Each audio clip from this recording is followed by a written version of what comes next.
For instance, here is a trilogy of papers where both THC and CBD seem to disrupt the Sertoli cells, which are the testicular nurse cells. For motility or swimming power, here's 4 papers on THC and CBD causing things like significant slowdown in their motions, a greater number of immobile sperm, and reduced penetrating power. In a human instance of this, in men with lower fertility, cannabis use was associated with sperm hypermotility, which is what they do is they get closer to the egg, but if you do that process too early, you get burned out too early.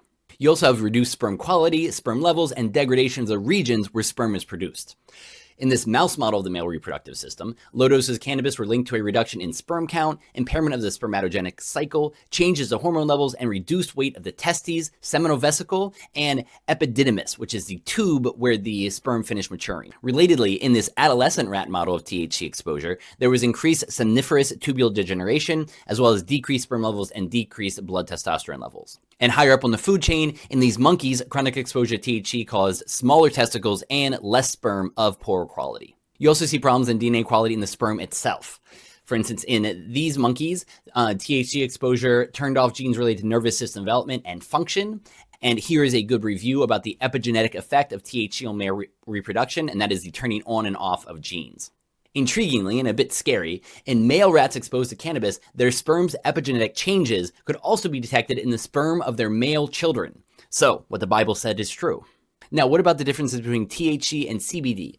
This review is a good look at THC being more clearly negative, and CBD seeming to be protective in some ways as an anti-inflammatory and antioxidant, but also leading to reduced sperm quality. Here's a review on CBD specifically. Another question I get a lot is, are these effects permanent?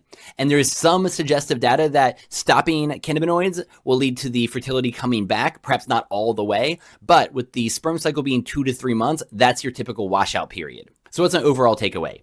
Are cannabinoids a terrible drag on fertility of sperm? No, we would see bigger effects in the public health data, but it does seem to be moderate drag on fertility. So the advice I always give to couples is if you're having trouble conceiving after a few months or a year, then it's time for both of you to stop using cannabinoids. Cannabis use is probably less of a factor than alcohol or tobacco, but still, it's one more lifestyle factor that you could eliminate on your path to fertility.